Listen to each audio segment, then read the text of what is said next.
बोकारो मुठभेड़ में मिली ऐतिहासिक सफलता के बाद झारखंड के डीजीपी बुधवार को बोकारो के लाल पनिया पहुंचे।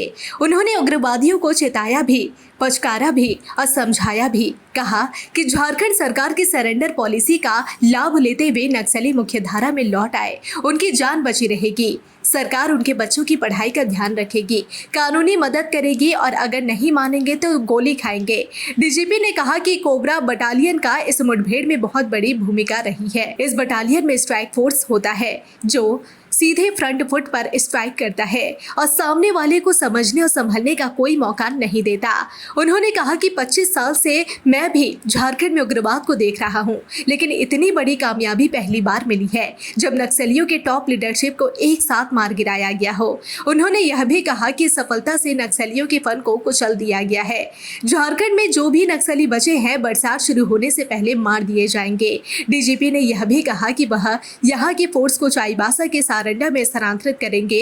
वहाँ जो बचे हैं उनका भी खात्मा कराया जा सकेगा। बता दें कि बोकारो के लाल पनिया में सुरक्षा बलों के साथ हुए मुठभेड़ में 8 टॉप नक्सली मारे गए थे। इनमें कई इनामी नक्सली थे। धनबाद के टुंडी का प्रयाग मांझी तो 1 करोड़ रुपए का इनामी नक्सली था।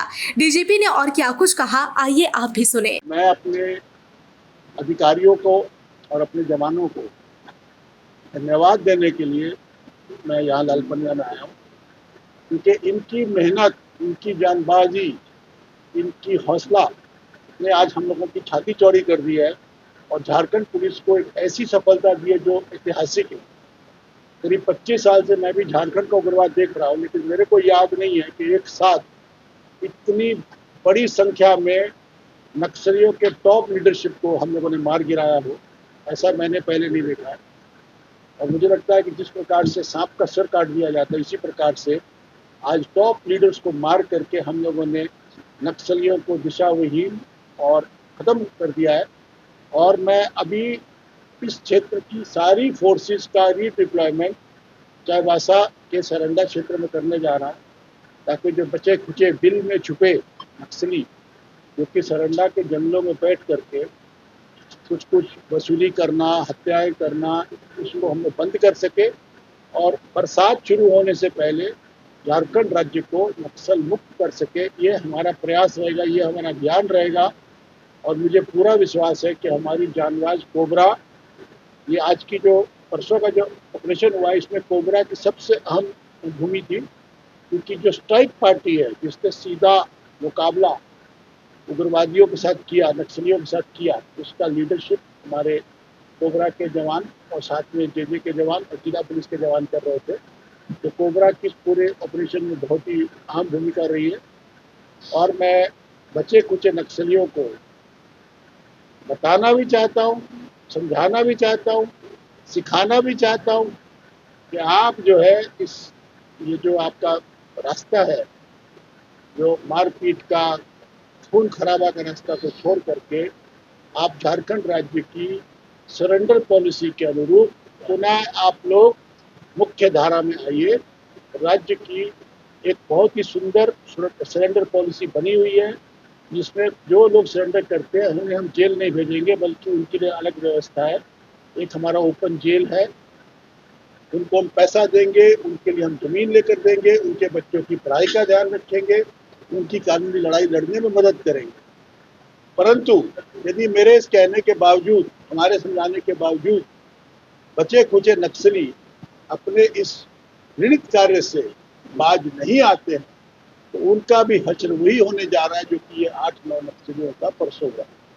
तो आप लोगों के माध्यम से मैं इस राज्य के हर ऐसे बिछड़े पिछड़े मंदबुद्धि या कहिए कि विकृत बुद्धि के लोग जो कि हिंसा के रास्ते पर चल रहे हैं, उन्हें मैं हाथ जोड़ के विनम्रता से अनुरोध करता हूं कि आप लोग कृपया जल्दी से जल्दी सरेंडर कर जाइए, वरना अब आपके दिन लपे चुने हैं। आपकी अर्थियां जलेंगी, आपकी राख बिखरेगी इस राज्य के धरती पर यदि आप लोग सरेंडर। ये चेतावनी है, ये मेरी चेतावनी नहीं, ये मेरा सुझाव है।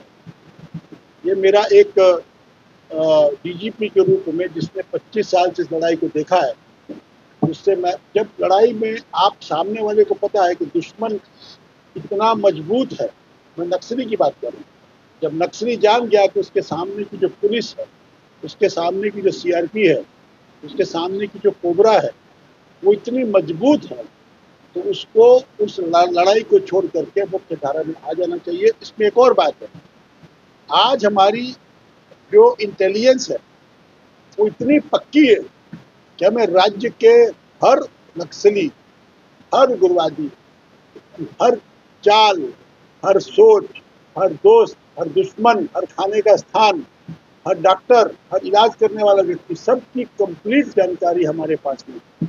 हमें पता है वो कहाँ रहते हैं, क्या खाते हैं, कहाँ सोते हैं, क्या करते हैं, सब हमें मालूम है। और इसलिए जब हम जब उनके बारे में इतनी जानकारी रखते हैं तो अच्छा होगा कि मरने से अच्छा है कि आप सरेंडर कर करके इस देश में, इस राज्य में, इस शहर में, झारखंड के जंगलों में अमन छाएंगे।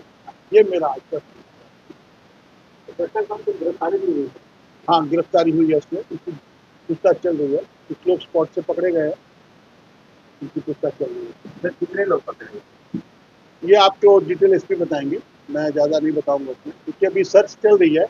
उम्मीद है कि कुछ और लोग भी पकड़े जाएंगे। वैसे अभी तक 2 व्यक्ति हमारे कस्टडी में हैं। बहुत सारी बड़े गुरदान से पता करते हैं कि जमा हुए थे, क्या कोई बड़ी घटना हुई थी? अब ये घटना क्या करेंगे, ये भागे चल रहे हैं, इस जंगल से उस जंगल, इस पहाड़ से उस पहाड़। ये लोग अब घटना करने की स्थिति में नहीं है, ये अपनी जान बचा ले यही बहुत है। अब क्या घटना करेंगे? अब याद करेंगे 20 साल पहले इसी राज्य में नक्सली बंद होता था तो रात में लोगों का आवागमन बंद हो जाता। अभी नक्सली को बोलता लोग ध्यान भी नहीं देते। अभी पीछे तो अखबार में खबर चल रही थी कि इन लोगों ने ऑफर किया कि हम जो है आपके साथ वार्ता करना चाहते हैं, पर्चा जारी किया। वार्ता जो हारा हुआ दुश्मन क्या वार्ता करेगा, खाली सरेंडर करे, हथियार डाले, हम लोग के सामने आए, अपनी सरेंडर की पॉलिसी का लाभ ले और अपने परिवार को बचाए। तो वार्ता का स्कोप अब नहीं है, मात्र सरेंडर का स्कोप है। ओके।